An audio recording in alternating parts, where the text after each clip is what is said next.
এনডিএর জোট সরকার নাকি বেশি দিন টিকবে না। আপনারা দেখেছেন, বাংলার মাটিতে দাঁড়িয়ে ভবিষ্যৎবাণী করে দিয়েছেন আইএনডিআই এর জোটের অন্যতম শরিক দল তৃণমূল কংগ্রেসের যিনি প্রধান মমতা বন্দ্যোপাধ্যায়। নরেন্দ্র মোদীর এই সরকার নাকি বেশি দিন টিকবে না, সংখ্যালঘু সরকার আগেই তিনি ঘোষণা করে দিয়েছেন। আমরা দেখেওছি বিজেপি সংখ্যাগরিষ্ঠতা পায়নি, এনডিএ শরিকদের নিয়ে মন্ত্রিসভা গঠিত হয়েছে, সেটাও আপনারা দেখেছেন। পরবর্তীকালে আপনারা এটাও জানতে পেরেছেন যে এখন এই এনডিএ দলের সংখ্যা প্রায় 320 ছাড়িয়ে 30-এর দিকে, যে জন্য জনতা দল ইউনাইটেড এবং টিডিপি তেলুগু দেশম পার্টির চন্দ্রবাবু নাইডু এবং জেডিইউর নীতিশ কুমারের দাবি দাবা অনেকটাই কমে এসছে। কিন্তু এনডিএ জোট তো মন্ত্রিসভা গঠন করে নিল এবং এখন অবধি যেটা আমরা দেখতে পেলাম তাতে খুব তাড়াতাড়ি এই সরকার বড় কোনো সমস্যায় পড়বে বলে আমার অন্তত মনেও হচ্ছে না। পরবর্তীকালে কি হবে সেটা তো পরের ব্যাপার, কিন্তু এনডিএ সরকার তো টিকে যাচ্ছে। আইএনডিএ জোটের কি হবে? যেটুকু এখন অবধি আমার কাছে খবর, 234 আসন পাওয়া আইএনডিআই এর জোট এক ধাক্কায় 227-এ নেমে আসতে পারে, কারণ 7 জন সাংসদ তাদের বাতিল হয়ে যেতে পারেন। কেন, কি কারণে, কেন ইন্ডি জোটের পিন্ডি আরো একবার চটকে যাবে, তাদের সমস্যা শুরু হবে, দেখাবো, সবটা শোনাবো। এই গুরুত্বপূর্ণ প্রতিবেদন শেষ অবধি দেখুন।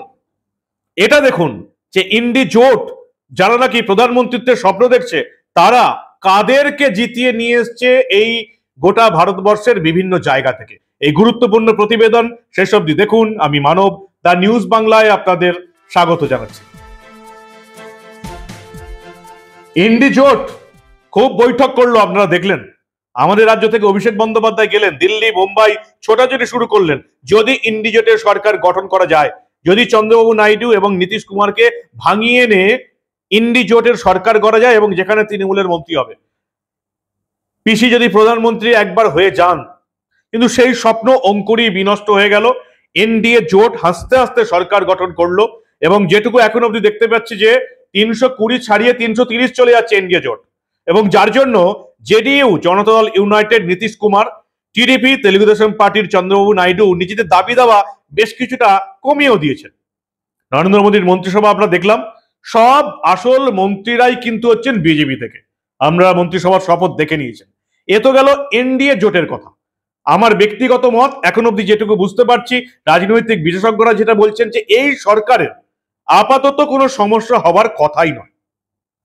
ফলে মমতা বন্দ্যোপাধ্যায়, অভিষেক বন্দ্যোপাধ্যায়, রাহুল গান্ধী, বাকি বিরোধীদের মুখে যে চুনকালি পড়ে গেছে সেটা আপনারা বুঝতেই পেরেছেন। কিন্তু অন্যদিকে যেটুকু দেখতে পাচ্ছি, তাতে তো এই মমতা বন্দ্যোপাধ্যায় যে জোটটা তৈরি করলেন, সেই ইন্ডি জোট, তাদের তো পিন্ডি আরেকবার চটকে যাওয়ার মতন অবস্থা।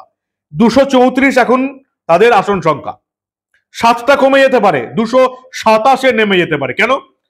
কারণ তাদের 7 জন সাংসদ 2 বছরেরও বেশির জন্য জেলে চলে যেতে পারে। আর আপনারা জানেন, কারো যদি শাস্তি হয়, কনভিক্টেড হয়ে জেলে যায়, 2 বছরের ওপর জেলের সাজা হয়, তার সাংসদ পদ চলে যাবে। 7 জন সাংসদ তাদের পদ চলে যেতে বসেছে। জুলাই আগস্টের মধ্যেই হয়তো এই আশঙ্কা সত্যি হয়ে যাবে। কারা আছে এদের মধ্যে? এদের মধ্যে 6 জন সাংসদের মাথায় ঝুলছে শাস্তির খাড়া, যে কোনো দিন তাদের সাংসদ পদ চলে যাবে। বাকি একজনেরও জেল যেতে পারে, সম্ভাবনা রয়েছে। কারা রয়েছে ক্ষেত্রে? তালিকার উপরে নাম রয়েছে আফজল আনসারি, বাহুবলী নেতা মুখতার আনসারির বড় ভাই আফজল আনসারি, গ্যাংস্টার নেতা ইন্ডি জোটের। এই গ্যাংস্টার নেতা কোত্থেকে জিতেছেন? গাজীপুর কেন্দ্র থেকে সমাজবাদী পার্টির টিকিটে এবার লড়ে জিতেছেন। ইতিমধ্যেই তাকে 4 বছরের কারাদণ্ডের নির্দেশ দিয়েছে আদালত, যদিও গত মাসে সেই শাস্তির ওপর স্থগিতাদেশ দিয়েছে আদালত। তাকে নির্বাচনে লড়ার সুযোগ দেওয়া হয় এবং ইন্ডি জোট, সমাজবাদী পার্টি এই 4 বছর কারাদণ্ড পাওয়া আসামিকে, যার কারাদণ্ড এখন স্থগিতাদেশ আছে, তাকে জোটে প্রার্থী করে, তিনি জিতেও যান। সত্যি আমরা বলি না, জনতা জনার্দন, তারা কোনো ভুল করতে পারে না। গোটা ভারতবর্ষের মানুষ কিভাবে ভুল করেছে তা এই প্রতিবেদনে আপনারা পরতে পরতে দেখতে পাবেন। জুলাই মাসে এই মামলার শুনানি রয়েছে। যদি স্থগিতাদেশ হয় তাহলে তো খুব ভালো কথা, সাংসদ পদ টিকে গেল, কিন্তু মনে হচ্ছে না স্থগিতাদেশ হবে। যদি স্থগিতাদেশ না হয় তাহলে 4 বছরের জন্য জেল যাবেন আফজল আনসারি। গাজীপুর কেন্দ্র থেকে সমাজবাদী পার্টির টিকিটে দাঁড়িয়ে জিতেছেন, আর জেল যাত্রা হলেই খারিজ হয়ে যাবে আফজল এই আফজল গাজীপুর কেন্দ্র থেকে এই আফজল আনসারির সাংসদ পদ খারিজ হয়ে যাবে। 2 নম্বরে কার নাম রয়েছে, আরেক সমাজবাদী পার্টির সাংসদ ধর্মেন্দ্র যাদব, আজমগড় কেন্দ্র থেকে জয়ী হয়েছেন তিনি। তার বিরুদ্ধে রয়েছে 4টি ফৌজদারি মামলা, যার 2টিতে ইতিমধ্যেই দোষী সাব্যস্ত হয়েছেন তিনি। 2 বছরেরও বেশি কারাদণ্ড হতে পারে এই সাংসদের। আর কয়েকদিনের মধ্যেই এই মামলা শুনানি, সেক্ষেত্রে তিনিও সাংসদ পদ খোয়াবেন। 3 নম্বরে কার নাম রয়েছে, 3 নম্বরে নাম রয়েছে জৌনপুরের এসপি সাংসদ, সমাজবাদী পার্টি সাংসদ বাবু সিং কুশওয়াহা। সমাজবাদী পার্টি কাদের কাদেরকে দাঁড় করিয়েছে দেখুন, অখিলেশ যাদব, আর তাদিকে আবার উত্তরপ্রদেশের মানুষ জিতিয়েও দিয়েছে। বাবু সিং কুশওয়াহা উত্তরপ্রদেশের এনআরএইচএম দুর্নীতির মামলায় অন্যতম অভিযুক্ত এই সাংসদ। আয় বহির্ভূত মামলাতেও দোষী সাব্যস্ত হয়ে গেছেন, ইতিমধ্যে তিনি দোষী সাব্যস্ত হয়ে গেছেন। মোট 25টা মামলা রয়েছে এই বাবু সিং কুশওয়াহার বিরুদ্ধে। ভাবতে পারছেন, 25টা মামলাওয়ালা একজন ক্যান্ডিডেটকে দাঁড় করেছে এই ইন্ডি জোট, মমতা রাহুলের ইন্ডি জোট, অখিলেশ যাদব। 8টি মামলায় দোষী সাব্যস্ত হয়ে গেছেন 25টা মামলার মধ্যে। যে কোনো দিন তিনি জেলে চলে যাবেন, সাংসদ পদ চলে যাবে। 4 নম্বরে কার নাম রয়েছে, সেই সমাজবাদী পার্টি সাংসদ রামভুয়াল নিষাদ। রামভুয়াল নিষাদ হচ্ছেন, এবার মানেকা গান্ধীকে হারিয়েছেন সুলতানপুরে। মানুষ কাকে কাকে ভোট দেয় ভাবেন। পশুপ্রেমী মানেকা গান্ধীকে হারিয়ে দিয়েছে রামভুয়াল নিষেধ, যার বিরুদ্ধে রয়েছে 8টা মামলা। 2টো মামলায় দোষী প্রমাণিত হয়ে গেছেন, শাস্তির অপেক্ষায়, শুধুমাত্র সাজা ঘোষণার অপেক্ষা।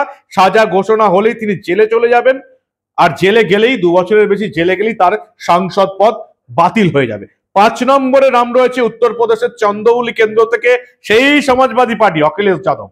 সমাজবাদী পার্টির টিকিটে সাংসদ হয়েছেন বীরেন্দ্র সিং। একাধিক অপরাধমূলক মামলা রয়েছে এই সাংসদের বিরুদ্ধে, তার মধ্যে একটি মামলায় গত বছর দোষী সাব্যস্ত হয়ে গেছেন। সেই মামলা এবার সাজা ঘোষণা হবে, 2 বছরের বেশি কারাদণ্ড অবধারিত। ফলে সাংসদ পদ খোয়াতে চলেছেন এই নেতা বীরেন্দ্র সিং, যিনি আবার উত্তরপ্রদেশের চন্দৌলি কেন্দ্র থেকে সমাজবাদী পার্টির টিকিটে জিতেছেন। অখিলেশ যাদব কাদেরকে প্রার্থী করেছে এবং উত্তরপ্রদেশের মানুষ কাদেরকে ভোট দিয়েছে, এই লিস্ট থেকে প্রমাণ হয়ে যাচ্ছে। 6 নম্বরে নাম রয়েছে সেই আরেক নেতা, সপা সমাজবাদী সাংসদদের পাশাপাশি এই তালিকায় রয়েছেন আরেকজন নেতা। ইনি আবার কাশিরামের আজাদ সমাজ পার্টির চন্দ্রশেখর আজাদ। চন্দ্রশেখর আজাদ আপনারা জানেন, অগ্নিযুগের সেই বিখ্যাত বিপ্লবী, সেই বিখ্যাত বিপ্লবীর নামে নাম রাখা হয়েছে চন্দ্রশেখর আজাদ। কাশিরামের আজাদ সমাজ পার্টির এই নেতার বিরুদ্ধে 36টা অপরাধমূলক মামলা রয়েছে, যার মধ্যে 4টে মামলায় ইতিমধ্যে দোষী সাব্যস্ত হয়েছেন।